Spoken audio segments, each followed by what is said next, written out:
Hello all. ഇന്ന് നമ്മൾ post colonial ഫിക്ഷൻ്റെ ഒരു സെമിനാർ ടോപ്പിക്കാണ് എടുക്കാൻ പോകുന്നത്. ആൻഡ് ഇതെന്താണെന്ന് വെച്ചാൽ ഒരു പാലസ്റ്റീനിയൻ റൈറ്ററിൻ്റെ വർക്കാണ്.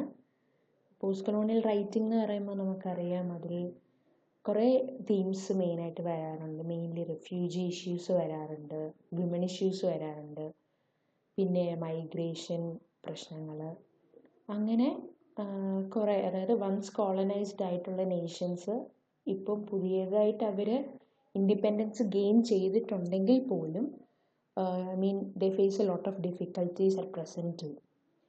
സ്പെഷ്യലി മിഡിൽ ഈസ്റ്റേൺ റീജിയൻസ് ആയ ഇപ്പോഴും സിറിയ, ലെബനൻ, ഇസ്രായേൽ, പാലസ്റ്റീൻ, അങ്ങനെ കുറേ കൺട്രീസ് ഇങ്ങനെ ഉള്ള ഇഷ്യൂസ് ഇപ്പോഴും ഫേസ് ചെയ്യുന്നുണ്ട്. അതായത് നേരത്തെ ഈ ഇസ്രായേൽ, പാലസ്റ്റീൻ തുടങ്ങിയ കൺട്രീസൊക്കെ ബ്രിട്ടീഷ് കൺട്രോളിന്, ഫസ്റ്റ് വേൾഡ് വാറിൻ്റെ ആ ഒരു സമയത്ത് ബ്രിട്ടീഷ് ഇവരെ കൈയടക്കി വെച്ചേക്കുമായിരുന്നു. അതിന് ശേഷമാണ് അവർ അവിടെ നിന്ന് ഇൻഡിപെൻഡൻസ് ഗെയിൻ ചെയ്യുന്നത്. എനിക്ക് തോന്നുന്നു ഇസ്രായേലൊക്കെ 1948 ഇൻഡിപെൻഡൻസ് ഗെയിൻ ചെയ്തത്. അപ്പം until then it was under the British control. പിന്നീട് അതിന് ശേഷമാണ് ദേ സ്റ്റാർട്ടഡ് ഗെയിനിങ് ഇൻഡിപെൻഡൻസ്. അങ്ങനെ ലൈഫ് ചേഞ്ച് ആവാൻ തുടങ്ങി. ബട്ട് സ്റ്റിൽ അവിടെ ഇഷ്യൂസ് കുറേ ഇപ്പോഴും കണ്ടിന്യൂ ചെയ്യുന്നുണ്ട്. ഈ ഒരു സമയത്തും യുണൈറ്റഡ് നേഷൻസ് ഇപ്പോഴും അവരുടെ ഇഷ്യൂസിൽ ഇടപെടുന്നുണ്ട്. For example, India Pakistan Kashmir ഇഷ്യൂവിനെ എങ്ങനെ കാണുന്നു, അതുപോലെ തന്നെയാണ് ഇസ്രായേൽ പാലസ്റ്റീൻ ഇഷ്യൂ. അതായത് ഒരു റീജിയനെ ചൊല്ലി ഇപ്പോഴും അവിടെ മൾട്ടിപ്പിൾ ഇഷ്യൂസ് ഇപ്പോഴും നടക്കുന്നുണ്ട്. We all know that Israel എന്ന് പറയുന്നത് ഒരു ജൂയിഷ് കൺട്രിയാണ്. അതിൻ്റെ ക്യാപിറ്റൽ ജെറുസലേമാണ്. അപ്പോഴത്തേക്കും അവിടെ ജൂയിഷ് പോപ്പുലേഷനും, പിന്നെ പാലസ്റ്റീൻ എന്ന് പറയുമ്പം അറബ് കൺട്രിയാണ്. And so particularly Arab nations ആയ സൗദി അറേബ്യ അല്ലെങ്കിൽ UAE തുടങ്ങിയ രാജ്യങ്ങൾ എന്തായാലും പാലസ്റ്റീന് സപ്പോർട്ടാണ്. അപ്പോൾ ഇവിടുത്തെ പ്രശ്നം എന്ന് പറയുന്നത്, പാലസ്റ്റീൻ ഒരു Muslim country, on the other hand Israel എന്ന് പറയുന്നത് ഒരു ജൂയിഷ് കൺട്രിയാണ്. സോ കോൺഫ്ലിക്റ്റ് അങ്ങനെ ഒരു പെർട്ടിക്കുലർ റീജിയനെ ചൊല്ലി ഇപ്പോഴും നടക്കുന്നു. ആസ് ഐ സെഡ് ഏർലിയർ, അതായത് ഗാസ സ്ട്രിപ്പ്, വെസ്റ്റ് ബാങ്ക് തുടങ്ങിയുള്ള റീജിയൻസിനെ ചൊല്ലിയാണ് ഇപ്പോഴും പ്രശ്നങ്ങൾ വരുന്നത് എന്നാണ് പറയുന്നത്.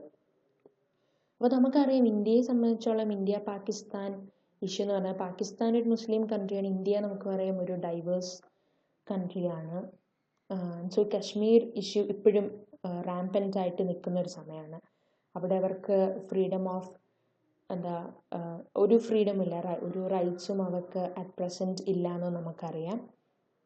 അതായത് അപ്പോൾ അവിടുത്തെ ആൾക്കാർ ഫേസ് ചെയ്യുന്ന ഒരു ഡിഫിക്കൽറ്റി എന്ന് പറയുന്നത് ഭയങ്കരമാണ്. കാരണം ഇന്ത്യയിലും അവർക്കൊരു ഫ്രീഡം ഇല്ല, അല്ലെങ്കിൽ പാകിസ്ഥാനിലും അവർക്കൊരു ഫ്രീഡം ഇല്ല. അവർക്കൊരു നാഷണൽ ഐഡൻറ്റിറ്റി ക്രൈസിസ് അവർ ഭയങ്കരമായിട്ട് ഫേസ് ചെയ്യുന്നുണ്ട്. അതാണ് നമുക്കവിടെ കാണാൻ സാധിക്കുന്നത്. അപ്പം സ്വന്തമായിട്ടൊരു ഐഡൻറ്റിറ്റി ഇല്ലാത്തപ്പോൾ നമുക്ക് വരുന്ന ബുദ്ധിമുട്ട് ഭയങ്കരം ആയിരിക്കും നമുക്കറിയാം. കാരണം നമ്മൾ എന്നുള്ളൊരു ഒരു പോയിന്റ് അവിടെ ഇല്ല. കാരണം രണ്ട് നേഷൻസും നമ്മളെ സ്വീകരിക്കാൻ റെഡിയല്ല, അല്ലെങ്കിൽ സ്വീകരിക്കാൻ റെഡി ആണെങ്കിൽ തന്നെ ഏത് രാജ്യത്തിലോട്ട് നമ്മൾ കൂടുതൽ ഒരു ലീനിങ് കൊടുക്കും എന്നുള്ളൊരു ഡൗട്ട്. പിന്നെ നമ്മുടെ ഫാമിലി മെമ്പേഴ്സിനെ ചിലപ്പോൾ നമ്മൾ വിട്ടു പോകേണ്ടി വരേണ്ട ഒരവസ്ഥ. അതാണ് ഒരു റെഫ്യൂജി ഒരു സാഹചര്യം എന്ന് പറയുന്നത്. അപ്പം ഈ പാലസ്റ്റീനിയൻ റൈറ്ററിൻ്റെ ഒരു വർക്കാണ് ഇന്ന് നമ്മളിവിടെ കാണാൻ പോകുന്നത്. Her name is Najwa Kawar Farah. She's a Palestinian writer. And the topic on which I'm going to take seminar is the verse of two choices of the forsaken olive trees. Okay? അപ്പം ഒരു Israel Palestine background ആണ് ഇവിടെ നിന്ന്, ഒരു Palestinian background ആണ്. Okay, മെയിനായിട്ട് പറയുന്നത് ഒരു വെല്ലായിട്ടുള്ള ജീവിച്ചുകൊണ്ടിരുന്ന ഒരു ഹസ്ബൻഡും വൈഫുമാണ്. ദേ വർ ഹാപ്പി. പക്ഷേ അങ്ങനെ പെട്ടെന്ന് അവർ റെഫ്യൂജി അതായത് പാലസ്റ്റീൻ ഇഷ്യൂ അല്ലെങ്കിൽ ഇസ്രായേൽ കോൺഫ്ലിക്റ്റ് ഒക്കെ വന്നപ്പോൾ they had to leave the place. അവരെന്ന് പറയുന്നത് ദേ വർ ഓക്കെ, പക്ഷെ അവർ ചിൽഡ്രൻ 4 പിള്ളേരുണ്ട്, അവർ ഇവിടുന്ന് മാറ്റി നിർത്തപ്പെടേണ്ട ഒരവസ്ഥ. അപ്പോൾ അവർ ഫേസ് ചെയ്ത കുറേ ബുദ്ധിമുട്ടുകൾ, അവർക്ക് they had nothing but memories with them. Memories മാത്രമാണ് they had with them. And nothing at the present they didn't have anything to enjoy എന്നുള്ളൊരു സിറ്റുവേഷനാണ് ഇതിൽ മെയിനായിട്ട് നമുക്ക് കാണാൻ പറ്റുന്നത്. പിന്നെ റിഫ്യൂജി ഇഷ്യൂസ് എന്ന് പറയുമ്പോൾ ഇപ്പോഴും കുറേ കാര്യങ്ങളുണ്ട്. ഇപ്പം ഞാൻ പറഞ്ഞ പോലെ റിപ്പീറ്റ് ചെയ്യുകയാണ്, ഇന്ത്യ പാകിസ്ഥാൻ ആ ഒരു പ്രശ്നമാണെങ്കിലും റോഹിംഗ്യ മുസ്ലിംസിൻ്റെ കാര്യം അറിയാം. അപ്പം അവിടെയൊക്കെ എന്ന് പറയുമ്പോൾ nobody is ready to accept these people എന്നുള്ളൊരു കാര്യമാണ്. ഇപ്പം അതാണ് മെയിനായിട്ടുള്ളൊരു കാര്യം. അതായത് സ്വന്തമായിട്ടൊരു ഐഡൻറ്റിറ്റി ഇല്ലാത്തൊരു ഇഷ്യൂ കാരണം അവരെ ആണെങ്കിലും സൗദി അറേബ്യയൊക്കെ അക്സെപ്റ്റ് ചെയ്യാൻ റെഡിയായിരുന്നു. പക്ഷേ ഇന്ത്യ പോലുള്ള രാജ്യങ്ങളിൽ ചില സമയത്തൊക്കെ അവർക്ക് ഒരു നോ പറഞ്ഞിരുന്നു. അപ്പം അങ്ങനെ ബംഗ്ലാദേശിലും അങ്ങനെ കുറേ റെഫ്യൂജീസ് ഉണ്ടെന്ന് ഞാൻ എവിടെയോ വായിച്ചിട്ടുണ്ട്. അപ്പം അറ്റ് ടൈംസ് ഇന്ത്യ അല്ലെങ്കിൽ മറ്റു രാജ്യങ്ങളേനോ they don't accept such things. അപ്പം അങ്ങനത്തെ ഉള്ളൊരു മനുഷ്യരുടെ ഒരവസ്ഥ ശരിക്കും ബുദ്ധിമുട്ടുള്ള കാര്യം തന്നെയാണ്. അപ്പോൾ അത് പോസ്റ്റ് കൊളോണിയൽ ഫിക്ഷൻ്റെ ഒരു മെയിനായിട്ട് വരുന്ന കാര്യങ്ങളൊക്കെയാണ് ഈ തീംസൊക്കെ എന്ന് പറയുന്നത്. ഇപ്പോഴും റാമ്പൻ്റായിട്ട് നിൽക്കുന്ന കുറേ ഇഷ്യൂസ് ഞാൻ ക്ലാസ്സിലൊക്കെ മെൻഷൻ ചെയ്തിട്ടുള്ളതാണ്. ഞാൻ വായിച്ചിട്ടുള്ളൊരു നോവലിനെ പറ്റി, ലാസ്റ്റ് ഗേൾ, നാദിയ മുറാദിനെ പറ്റി. അപ്പോൾ അവിടെയും ഇങ്ങനെയുള്ള ഇഷ്യൂസ് ഉണ്ട്, ഐഡൻറ്റിറ്റി ക്രൈസിസ് വരുന്നുണ്ട്. അവിടെ എന്ന് പറയുമ്പം IS അല്ലെങ്കിൽ ഇസ്ലാമിക് സ്റ്റേറ്റ് അവരുടെ ഒരു നേഷനെ കൺട്രോൾ ചെയ്ത് കഴിയുമ്പോൾ they have nothing to do. അതായത് ഒന്നും ചെയ്യാൻ പറ്റാത്ത ഒരവസ്ഥ. അവരുടെ ഫാമിലി മെമ്പേഴ്സിനെ എല്ലാവരും ക്യാപ്ചർ ചെയ്ത് കൊണ്ടുപോകുന്നു, വിമനെ സെക്ഷൽ സ്ലേവറിക്ക് വേണ്ടി ഉപയോഗിക്കുന്നു, അങ്ങനെ പ്രായമായിട്ടുള്ള സ്ത്രീകളെയും പുരുഷന്മാരെയും കൊന്നുകളയുന്നു. അങ്ങനെ വരുമ്പോൾ അവർക്ക് സ്വന്തമായിട്ടുണ്ടായിരുന്ന ഒക്യുപ്പേഷൻ നഷ്ടപ്പെടുന്നു, അവരുടെ ഹാപ്പി ലൈഫ്, അവരുടെ ഹാപ്പി ഫാമിലി, ദേ ഗോണ മിസ് എവറിത്തിങ്. അപ്പം അങ്ങനെയുള്ളൊരു സിറ്റുവേഷനാണ് ഇപ്പോഴും എല്ലാ സ്ഥലത്തും നമ്മൾ കാണുന്നുണ്ട്. മെയിൻലി ഡിക്റ്റേറ്റർഷിപ്പോടായി കഴിയുമ്പോൾ സിറിയ, ലെബനൻ പോലുള്ള രാജ്യങ്ങളിൽ ഇങ്ങനത്തെ ഇഷ്യൂസ് അത്യാവശ്യം ക്രിട്ടിക്കലാണ്.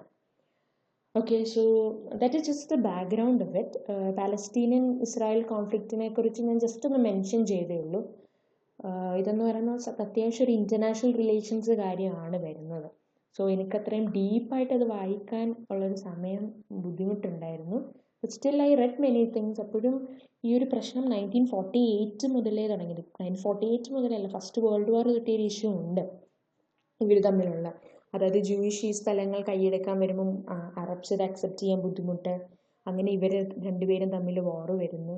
ജൂയിഷ് സ്റ്റേറ്റിനെ ബ്രിട്ടീഷുകാർ അത്യാവശ്യം സപ്പോർട്ട് ചെയ്യുമ്പോൾ പാലസ്തീനിയൻ നേഷൻ അറബ് ആയതുകൊണ്ട് Arab countries, neighbouring Arab countries ഇവരെ ഹെൽപ്പ് ചെയ്യുന്നു. അങ്ങനെ ജൂയിഷ് കൺട്രി ഇസ്രായേൽ അവരെ വിൻ ചെയ്യുവാണ്.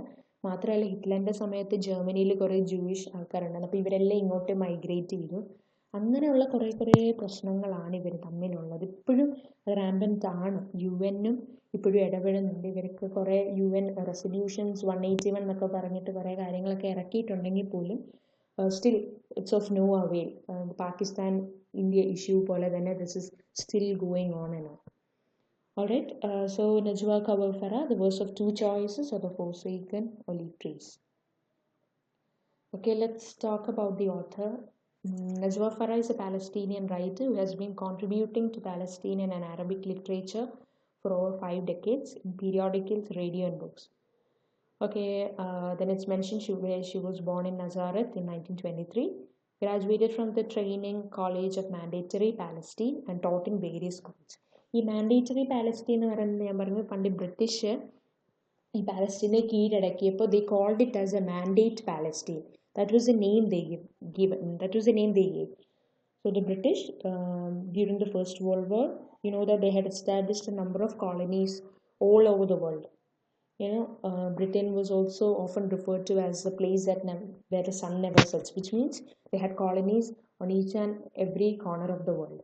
So that time the British had captured Palestine also, and it was referred to as the Mandate Palestine. So I think that is what mentioned here as a mandatory Palestine.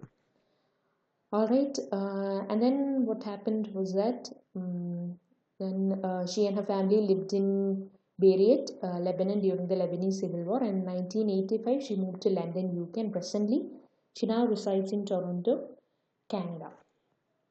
Okay, so this is just the brief note about the author. Nothing much to note in it. Okay, another way of writing or the style is mentioned in the next slide. I'll go to that. All right. So her experience in Palestine and the Middle East has provided her with political, historical, and socio-cultural milieu from which she draws and develops the characters of her short stories. Most of her protagonists are mainly ordinary Palestinians, especially refugees uprooted from their homes and homeland, who seek answers to their individual and collective historical predicament. Okay, so her റൈറ്റിങ്സിൽ മെയിനായിട്ട് Palestinian സാധാരണക്കാരായ Palestinian writers ആണ്. അവരെന്ന് പറയുമ്പോൾ mainly refugees ആണ്. അതായത് they are uprooted from the homes. അവർ സ്വന്തമായ വീട്ടിൽ നിന്ന് they are suppose to leave and again the identity crisis comes and what is left for them is the only thing is that the memories that bring to them happiness. അത് മാത്രമേ ഉള്ളൂ they have with them, and of course they have a strong urge to go back to their own country. നമുക്കും ഈ CAA അല്ലെങ്കിൽ നമ്മുടെ ഈ national amendment ബില്ലൊക്കെ വന്നപ്പം and we were also in a perplexed situation അല്ലേ. കാരണം multiple protest took all over the world, I mean all over India, sorry. Multiple protest took place and especially അവിടെ മുസ്ലിംസ് അല്ലെങ്കിൽ minority ആയിട്ട് ഉള്ള ആൾക്കാർക്ക് ആ ഒരു പൗരത്വം കൊടുക്കില്ല എന്ന് പറയുമ്പോൾ നമ്മൾ അനുഭവിച്ച അതേ ഒരു ഇഷ്യൂസാണ് റെഫ്യൂജി ആയിരിക്കുന്ന എല്ലാ രാജ്യങ്ങളിലെ റെഫ്യൂജീസ് അനുഭവിക്കുന്നത്. അറ്റ് പ്രസൻറ്റ് നമ്മൾ എല്ലാ കാര്യങ്ങളും എൻജോയ് ചെയ്യുമ്പോൾ വി ഡോണ്ട് ഫീൽ ഇറ്റ് അല്ലേ. നമുക്ക് ആ ഒരു ഇഷ്യൂസോ നമുക്ക് until we face issue we don't see anything as important എന്നുള്ളത്. അപ്പോൾ that is important here. And the other thing is many of our protagonist are women. അതായത് വിമനാണ് ഏറ്റവും കൂടുതൽ ഇഷ്യൂസ് മെയിൻലി എല്ലായിടത്തും ഫേസ് ചെയ്തുകൊണ്ടിരിക്കുന്നത്. അത് പോസ്റ്റ് കൊളോണിയൽ ഫെമിനിസം ഈ കാര്യങ്ങളെക്കുറിച്ച് പറയുന്നുണ്ട്. ആൻഡ് ദീസ് പോസ്റ്റ് കൊളോണിയൽ ഫെമിനിസത്തിലും പിന്നെ woman are trying to get back out of the situation. പക്ഷേ at times it's not possible. കാരണം പൊളിറ്റിക്കൽ ഒപ്രഷൻസ് വരുന്നുണ്ട്, പേട്രിയാർക്കൽ എക്സ്ട്രീമിസം വരുന്നുണ്ട്, സോർട്ട് ഓഫ് സോഷ്യൽ ഡിസ്ക്രിമിനേഷൻ ഉണ്ട്. So at times that is not possible. So this particular author is also trying to portray such marginalized women in her works. Her stories and novelettes come in 11 collections in Arabic.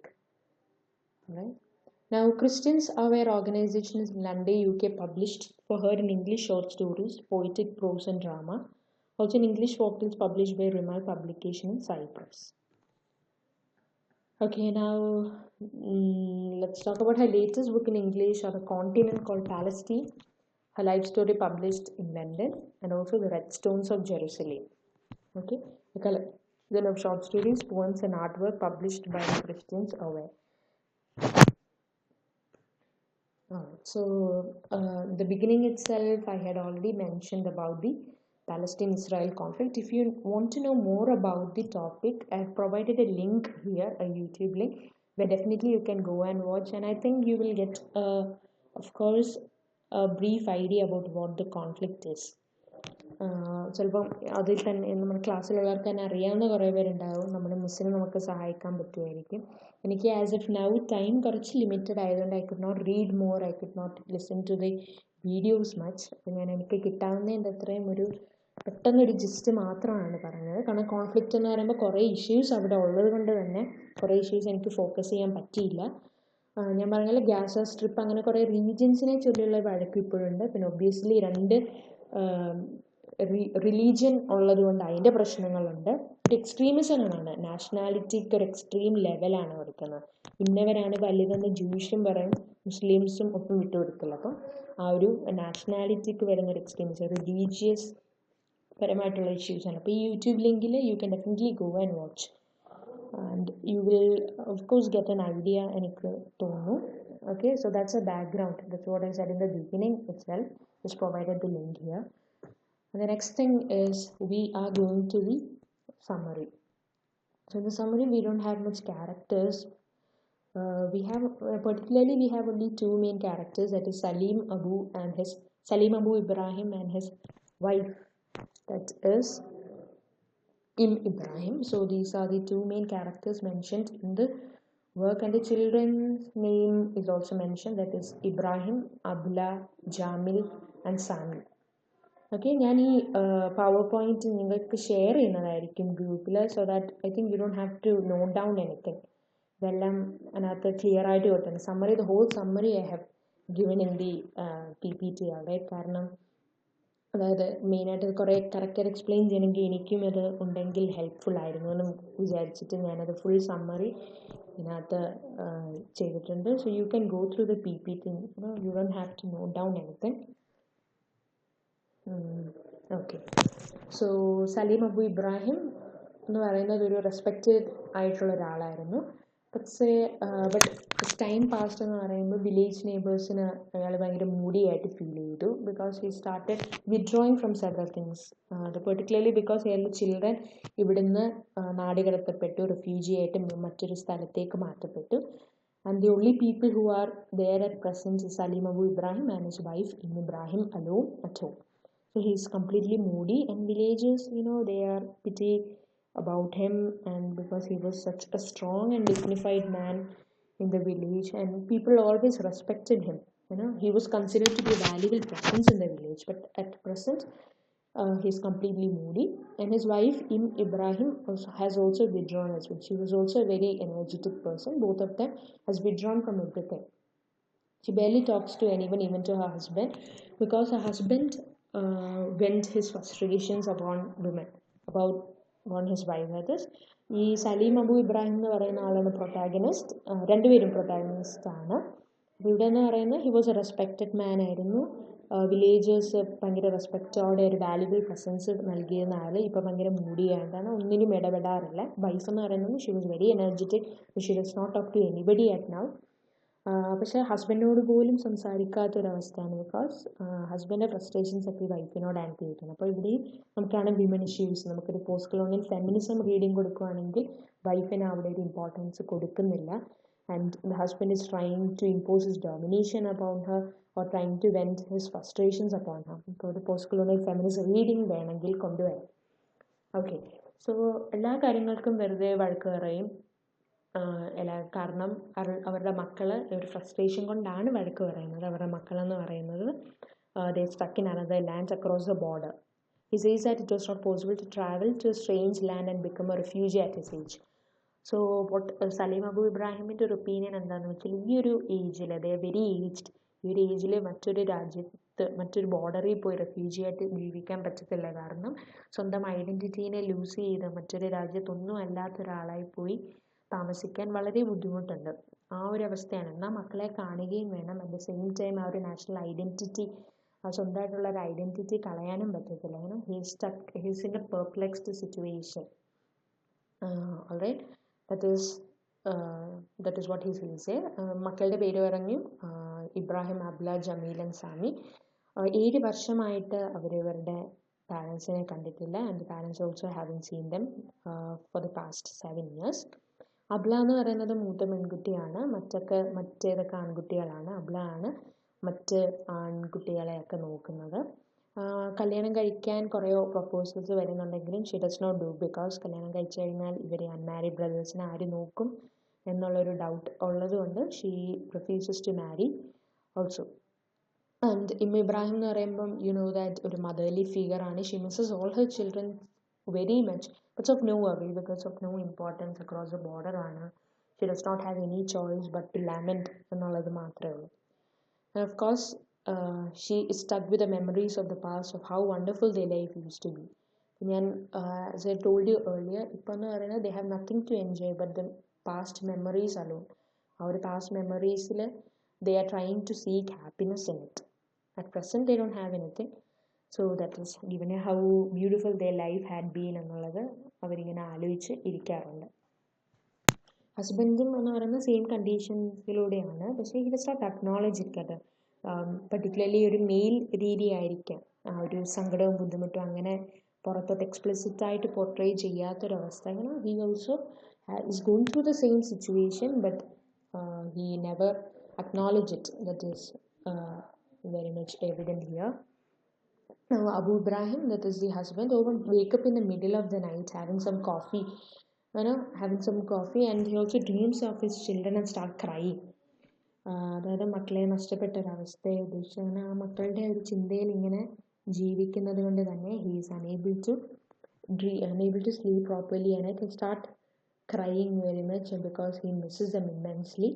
ഫോട്ടോസിലൊക്കെ നോക്കി ഇങ്ങനെ കുറേ നേരം ഇരിക്കും. ഇങ്ങനെ happy times അതൊക്കെ ഉണ്ടായിരുന്നു. വീട്ടിൽ full of Joy and ലാഫ്റ്ററിനെ കുറിച്ച് ഹി യൂസ്ഡ് ടു തിങ്ക്. അത് ഭയങ്കര റെമിനിസെൻറ്റ് ആവും അതിനെക്കുറിച്ചിട്ട്. The only consolation he got was drinking a cup of coffee in the morning that his wife could prepare, since the smell of coffee would bring back happy memories from his childhood, and his home would be filled with relatives and merriment. അതായത് only consolation at the present എന്ന് പറയുന്നത് coffee കുടിക്കും. ഈ middle of the night എണീച്ച് കഴിയുമ്പോൾ coffee കുടിക്കും. കാരണം കോഫിയുടെ ഒരു സ്മെല്ല് പഴയ മെമ്മറീസിനെ ബ്രിങ് ബാക്ക് ചെയ്യുന്നത് കൊണ്ട് തന്നെ ഹി ഫീൽസ് എ ലിറ്റിൽ ഒരു ജീവൻ വെച്ചതുപോലെയൊക്കെ തോന്നുന്നത് ആ കോഫി കുടിച്ച് കഴിയുമ്പോഴാണ്. നമുക്കും ഉണ്ടല്ലോ കുറേ എന്തെങ്കിലും ഒരു ഫുഡ് കഴിക്കുമ്പോഴോ എന്തെങ്കിലും ഒരു മണം അടിക്കുമ്പോഴോ ഒരു പാട്ട് കേൾക്കുമ്പോഴോ നമുക്ക് ആ ഒരു പഴയ ഓർമ്മയിലേക്ക് നമ്മളും ഇപ്പോഴും ചെല്ലാറുണ്ട്. ഇപ്പം ചില പാട്ടുകൾ കേൾക്കുമ്പോൾ എനിക്കും അറിയാം നമ്മൾ ഇന്ന സ്ഥലത്ത് പോയപ്പോൾ എന്നുള്ളത് പെട്ടെന്ന് നമ്മൾ ഓർക്കും. അതായത് ചില പാട്ടുകൾ കേൾക്കുമ്പോൾ നമ്മൾ അന്ന് പൊയ്ക്കൊണ്ടിരുന്നത് സ്ഥിരമായിട്ട് കേട്ടുകൊണ്ടിരുന്നത് അത് മെമ്മറി നമുക്ക് തിരിച്ചു വരും. അപ്പോൾ കോഫിയുടെ ആ ഒരു സ്മെല്ലും definitely it brings back certain memories to him and that is given. Okay, അങ്ങനെ ഒരു ദിവസം they got a news from the neighbor's wife about Ibrahim's marriage. അവരുടെ ഒരു മോൻ്റെ മാരേജിനെ പറ്റി they got to know about it. But they were not happy because there were no celebrations at home. And also Ibrahim, അമ്മയ്ക്ക് സ്വന്തം മരുമകളെ വീട്ടിലേക്ക് കൊണ്ടുവരാൻ പറ്റത്തില്ല, മോൻ്റെ ഒരു കല്യാണത്തിന് ഭയങ്കര ആക്റ്റീവായിട്ട് ഇടപെടാൻ പറ്റത്തില്ല എന്നൊക്കെയുള്ള വിഷമം അവർക്കുണ്ട്. ഭയങ്കരമായിട്ട് ഡിപ്രഷൻ ഫീൽ ചെയ്തു. ഒന്നും ഇല്ലാത്തൊരവസ്ഥയിൽ ആ ഒരു ഫീലിംഗ് ഭയങ്കരമായിട്ട് അവർക്ക് തോന്നി. അപ്പം അവരുടെ ഫ്രണ്ട്സൊക്കെ അവരെ കംഫർട്ട് ചെയ്യാൻ വന്നു. അബു ഇബ്രാഹിമിനെയും ഡാഡി ഇബ്രാഹിമൊക്കെ കംഫർട്ട് ചെയ്യാൻ ശ്രമിച്ചു. പക്ഷേ അബു ഇബ്രാഹിം അതായത് ഹസ്ബൻഡ് വീട്ടിൽ വന്ന സമയത്ത് വീട്ടിൽ ഫുള്ളായിട്ട് ഈ വിമൻ ഈ അമ്മേനെ ആശ്വസിപ്പിക്കാൻ വന്ന് നിൽക്കുന്നതായിരുന്നു. സോ അബു ഇബ്രാഹിമിന് അത് ഇഷ്ടമായില്ല. അപ്പോൾ അയാൾ ഒലിവ് ട്രീസിലേക്ക് പോയി. ഈ ഒലിവ് ട്രീസ് എന്ന് പറയുന്നത് ഞാൻ ലാസ്റ്റത്തെ സ്ലൈഡിൽ മെൻഷൻ ചെയ്തിട്ടുണ്ട്. ഇസ്രായേലി കൾച്ചറിന് ഒലിവ് ട്രീസിന് ഭയങ്കരമായിട്ട് പ്രാധാന്യമുണ്ട്. It stands for the tranquillity, അല്ലെങ്കിൽ ഒരു ഹോപ്പിൻ്റെ ഒരു സിമ്പിളാണ് ഒലിവ് ട്രീ എന്ന് പറയുന്നത്. എനിക്കൊന്ന് ഒലിവ് ലീഫ് ആണെന്ന് തോന്നുന്നു. യുണൈറ്റഡ് നേഷൻസിൻ്റെ സിമ്പിളും ഒലിവ് ലീഫാണ്. കാരണം ഒരു പീസ്, ഒരു സ്ട്രെങ്ത്, ഒരു ഹോപ്പിൻ്റെ ഒക്കെ ഒരു മെറ്റഫറായിട്ട് ഒലിവ് ട്രീസ് ഒക്കെ സ്റ്റാൻഡ് ചെയ്യുന്നത്. സോ ഈ അബു ഇബ്രാഹിം എന്ന് പറയുന്നത് ഒലിവ് ട്രീസിലാണ് ചെന്നൊരു ഹാപ്പിനെസ് സീക്ക് ചെയ്യുന്നത്. ഓക്കെ, സോ ഒലിവ് ട്രീസ് എന്ന് പറയുമ്പോൾ ഇസ്രായേലിൻ്റെയും ഒരു ഇമ്പോർട്ടൻ്റ് ആയിട്ടുള്ള കാര്യമാണ് എന്ന് പറയുന്നത്. സോ ഓക്കെ, അപ്പോൾ ഈ അബു ഇബ്രാഹിം ഒലിവ് ട്രീസിൽ ചെന്ന് ഹഗ് ചെയ്യുക, അതിൽ അടിയിലിരിക്കുക, അങ്ങനെ ഭയങ്കര ഒരു പീസ് അതിൽ നിന്നാണ് വരുന്നത്. കാരണം മെയിൻ കാര്യം എന്താണെന്ന് വെച്ചാൽ ഇത്രയൊക്കെ പ്രശ്നങ്ങൾ ഈ രാജ്യത്തുണ്ടായിട്ടും ഈ ഒലിവ് ട്രീസ് ഇങ്ങനെ വിത്ത്സ്റ്റാൻഡ് ചെയ്യുന്നുണ്ട്. അതുപോലെ എനിക്കും എന്തെങ്കിലും പ്രശ്നങ്ങൾ ഉണ്ടെങ്കിലും ഇവൻ I can withstand the situation എന്നുള്ളൊരു ഹോപ്പ് ഈ ഒലിവ് ട്രീ ഇവിടെ നൽകുന്നുണ്ട്. സോ ഒലിവ് ട്രീ എന്ന് പറയുന്ന ഒരു ഇമ്പോർട്ടൻറ്റ് സിമ്പിളായിട്ട് ഈ വർക്കിൽ വരുന്നുണ്ട്. Okay, അങ്ങനെ the olive farm also gave him much comfort. It had seen many years of torment and tyranny in the land and had yet withstood everything. അതാണ് ഞാനിപ്പോൾ പറഞ്ഞത്. കുറേ ടോർമെൻറ്റും tyranny ഈ ലാൻഡിൽ ഫേസ് ചെയ്തിട്ടുള്ള ഒലിവ് ട്രീക്ക് വിത്ത്സ്റ്റാൻഡ് ചെയ്യാമെങ്കിൽ വൈ കുഡൻറ്റ് ഐ എന്നുള്ളൊരു ചോദ്യമാണ് ഇവിടെ വരുന്നത്. He wished to be like the trees, proud, long lasting and staying in one place forever. Okay, അപ്പം ഈ നമ്മൾ ജനിച്ച സ്ഥലം അല്ലെങ്കിൽ നമ്മളുടെ മണ്ണ് വിട്ടുപോകാൻ നമുക്ക് ഭയങ്കര ബുദ്ധിമുട്ടായിരിക്കും. നമുക്കതിപ്പോൾ ഫീൽ ചെയ്യുമെന്ന് എനിക്കറിയില്ല. May be because we are happy at the present. അവിടെ നമ്മൾ എന്തെങ്കിലും ഇങ്ങനെ ഒരു നാടുകടത്തപ്പെട്ട അവസ്ഥയോ ഒരു റെഫ്യൂജിയായി പോകേണ്ട അവസ്ഥയോ വരുമ്പോഴാണ് നമ്മൾ മനസ്സിലാക്കുക ഹൗ ബ്യൂട്ടിഫുൾ ആ പ്ലേസ് ഹാഡ് ബീൻ. നമുക്കിപ്പോഴും പറയും മറ്റു രാജ്യത്തൊക്കെ പോകണമെന്നൊക്കെ പറയും, പക്ഷെ പോയി കഴിയുമ്പം will know how beautiful our God's and country അല്ലെങ്കിൽ കേരള ഈസ് എന്നുള്ളത്. അപ്പോൾ അതുപോലെ തന്നെയാണ് ഈ ഇതിലെ ആൾക്കും എന്തൊക്കെ പ്രശ്നങ്ങളുണ്ടെങ്കിലും maybe he's not happy at the present or he does not have his children here, but still what he does is he tries to seek happiness whatever he has, but he's not ready to go to leave his place. So he just want to be like the olive trees, proud, long lasting and staying in one place forever. Alright, so he did not want to leave his homeland for a strange place. He had all his memories and his feelings of familiarity in his homeland where his ancestors had tilled and cultivated the land for generations. Already പറഞ്ഞ കാര്യങ്ങളാണ്. He does not want to go to the strange place. He don't want to leave his memories. He don't want to leave the land which the ancestors has tilted and cultivated. He does not want to leave anything. He wants to keep doing the same and remain loyal to his home. He didn't even want to visit his son Ibrahim and his new wife in the fear of his daughter-in-law not liking her and being exiled in a strange modern place. Alright. The thing is that he does not want to lose his identity. He does not want to leave his home. He wants to remain loyal to his home. That is what is given here. Now, but he was getting on in years and was becoming ill. He had to see the children before he died. He hugged one of the olive trees and cried and felt it gave him strength. Okay അപ്പം ഇയാൾക്ക് നാട് അല്ലെങ്കിൽ border വിട്ട് പോകാൻ താല്പര്യമില്ല, പക്ഷെ മക്കളെ കാണണം എന്നുള്ളൊരാഗ്രഹവും മനസ്സിലുണ്ട്. കാരണം താൻ മരിക്കാൻ പോവുക എന്നുള്ളൊരു ചിന്ത ഇപ്പം തന്നെ വന്നു തുടങ്ങി. So he is planning to visit his children. അങ്ങനെ ഒലിവ് ട്രീസിനൊക്കെ ഹഗ് ചെയ്ത് ആ ഒലിവ് ട്രീസ് ഇയാൾക്ക് കുറേ സ്ട്രെങ്ത്തും കറേജും ഫ്യൂച്ചറിനെ ഫേസ് ചെയ്യാൻ കുറേ സ്ട്രെങ്ത്തും കറേജും നൽകുന്നുണ്ടെന്ന് ഇയാൾക്ക് ഭയങ്കരമായിട്ട് ഫീൽ ചെയ്യുന്നുണ്ട്. അങ്ങനെ ആ ഒരു ഒലിവ് ട്രീസ് അല്ലെങ്കിൽ ഒരു ട്രീസിൻ്റെ ഇടയ്ക്ക് ഇയാളുടെ ഒരു ട്രൂ പ്ലേസ് ആണ്, അല്ലെങ്കിൽ ഭയങ്കര ഒരു സ്ട്രെങ്ത് കിട്ടുന്ന പോലെ ഇയാൾക്ക് ഫീൽ ചെയ്യണം. അപ്പം അങ്ങനെ മക്കളെ കാണാൻ തീരുമാനിക്കുകയാണ്. നെക്സ്റ്റ് ഡേ എന്ന് പറയുമ്പം അവർ ചിൽഡ്രനെ കാണാൻ വീട്ടിൽ നിന്ന് പുറപ്പെടുകയാണ്. വില്ലേജേഴ്സ് എന്ന് പറയുമ്പോൾ ആദ്യം തന്നെ പറഞ്ഞു ഇവരെ ഭയങ്കര കാര്യമായിരുന്നു, ഇവർ ഭയങ്കര റെസ്പെക്റ്റഡ് ആയിട്ട് കാണപ്പെട്ടവരാണ് വില്ലേജേഴ്സ്. സോ വില്ലേജേഴ്സ് എല്ലാവരും കൂടെ ഒരുമിച്ച് കൂടി and they were planning to bid them farewell. അങ്ങനെ കഴിഞ്ഞിട്ട് ഈ അബു ഇബ്രാഹിം ആദ്യം തന്നെ പറഞ്ഞല്ലോ ഒരു ഗ്രേറ്റ് ഹെൽപ്പർ ആയിരുന്നു, മറ്റുള്ളവർക്ക് ഭയങ്കര ഒരു അഡ്വൈസർ ആയിരുന്നു.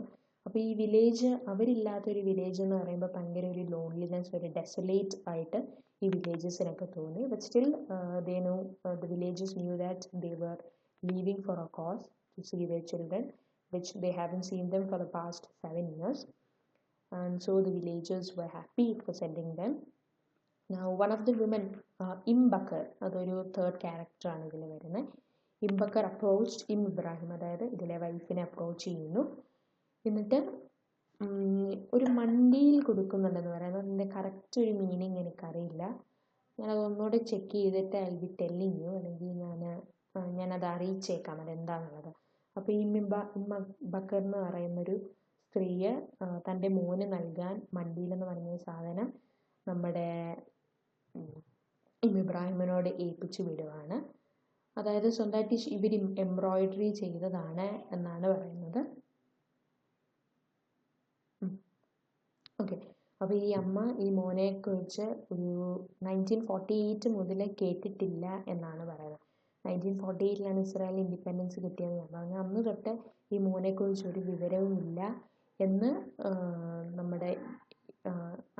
നമുക്കിവിടെ കാണാൻ സാധിക്കും. ബട്ട് എല്ലാവരും വിചാരിക്കുന്നുണ്ട് മോൻ മരിച്ചു എന്ന്, പക്ഷേ സ്വന്തം അമ്മയ്ക്ക് അത് അക്സെപ്റ്റ് ചെയ്യാൻ ബുദ്ധിമുട്ടുണ്ട്. So she does not believe that her son has died. So she is trying to give a embroidered mantle to Ibrahim in order to give him the same.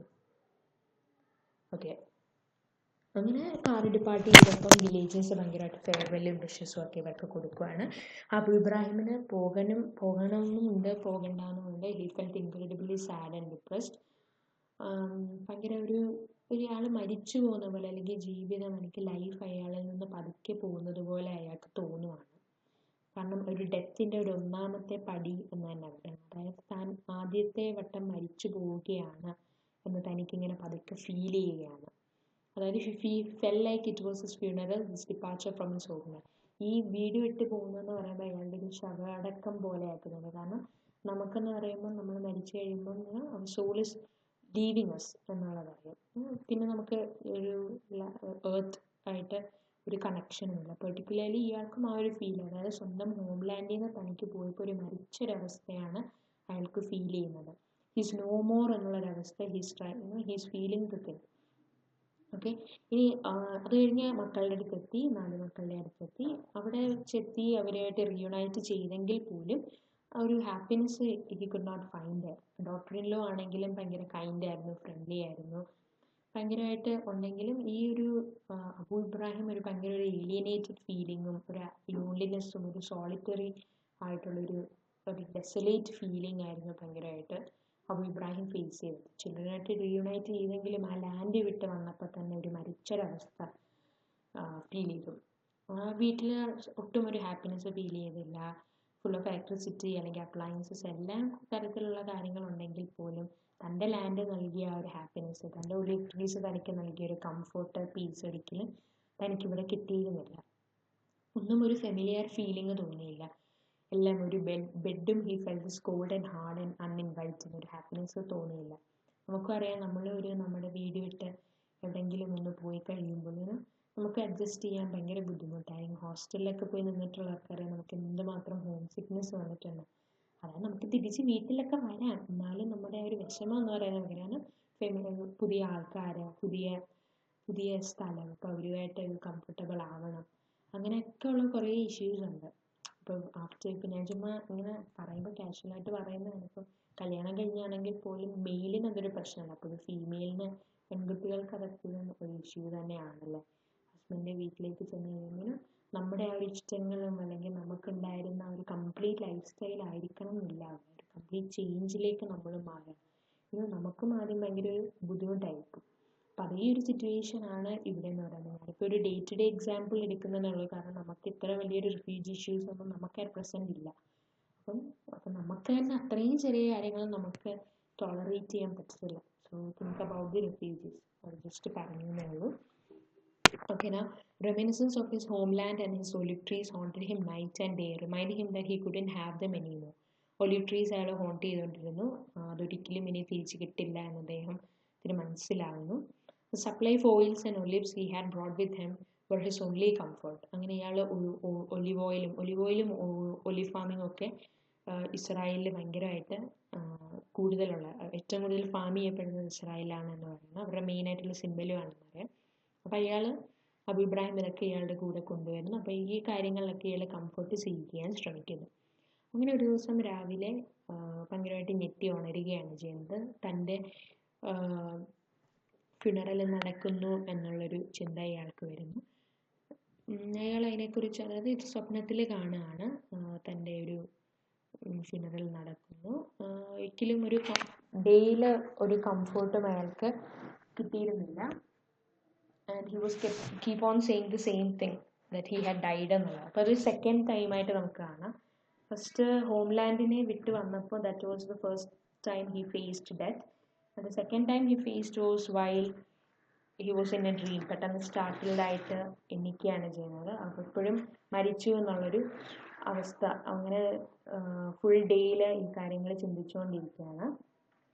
He remained miserable for the rest of his days until finally one day his relatives found him still and cold. His daughter realized that only he knew that he was his third and final death. അപ്പോൾ അങ്ങനെ ഒരു ദിവസം രാവിലെ എണീക്കുമ്പോൾ daughter in law മനസ്സിലാക്കുകയാണ് her father in law is no more എന്നുള്ളത്. He was found cold, still and cold, and he faced his third and final death over there. അപ്പോൾ first എന്ന് പറയുമ്പം ഹോംലാൻഡ് ലീവ് ചെയ്തപ്പം സെക്കൻഡ് ഡ്രീമിൽ funeral സ്വന്തമായിട്ട് കാണുന്നു.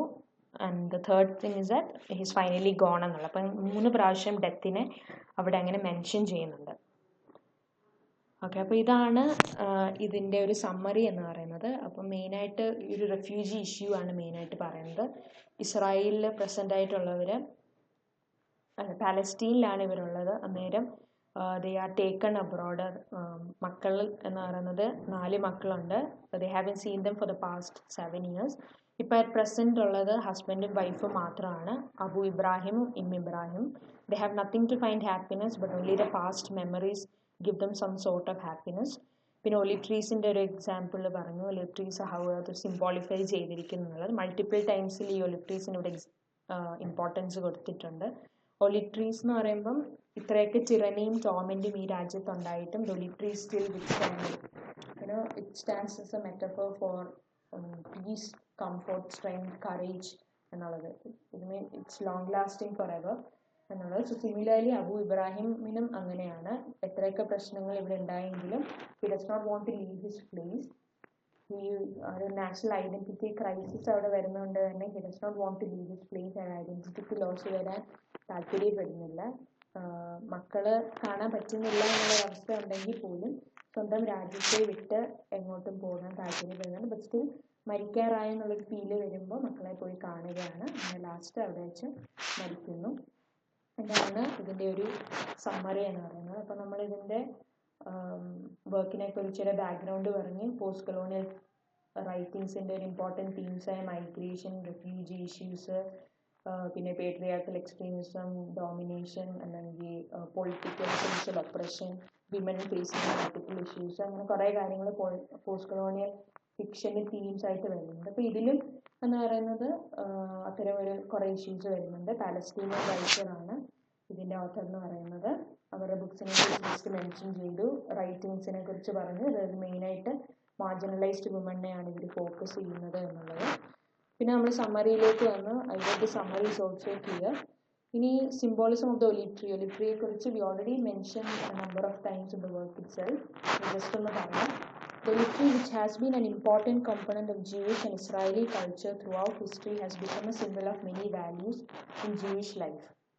The olive is one of the 7 species with which the land was blessed. It is mentioned frequently in the Bible in the context of blessings, fruitfulness, and health. Eventually, it became linked to the concept of putting down roots in the land, and therefore the olive branch appears in the emblems of the state of Israel and of the Israel Defense Forces, and is also a symbol of peace, referring to the story of Noah's Ark and the dove. നമുക്കറിയാം United നേഷൻസിൻ്റെയും ഒരു സിമ്പിളാണ് olive leaf എന്നുള്ളത്. Now it is obvious that the olive tree symbolizes stability and tranquility. Moreover, the olive symbolizes the eternal link between man and the earth.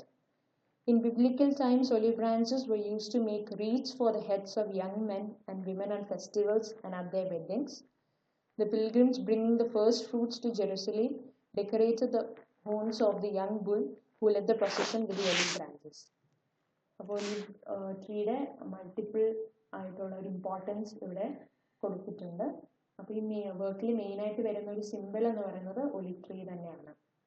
അപ്പോൾ നമുക്ക് ഇതിൻ്റെ ഒരു ഹെഡിങ്ങിലും അല്ലെങ്കിൽ particular വർക്കിൻ്റെ ഒരു ടൈറ്റിലും കാണാം ദ വേർഡ്സ് ഓഫ് 2 ചോയ്സസ് അല്ലെങ്കിൽ ദ ഫോർസേക്കൺ ഒലിവ് ട്രീസ്.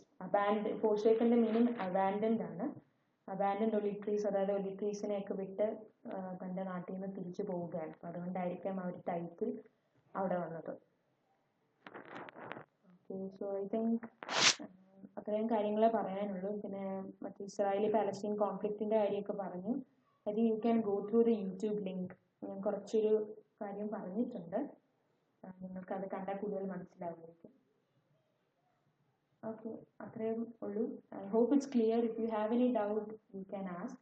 അല്ലെങ്കിൽ പിന്നെ ഞാൻ ഈ PPT ഫോർവേഡ് ചെയ്യാം. അപ്പോൾ പിന്നെ നോട്ട്സ് എല്ലാം സമ്മറി വായിക്കുമ്പോൾ തന്നെ ഏകദേശം എല്ലാം ക്ലിയർ ആണ്. എല്ലാം ഏകദേശം കൊടുത്തിട്ടുണ്ട്. ഓക്കെ, അപ്പം അത്രയേ ഉള്ളൂ. Thank you all.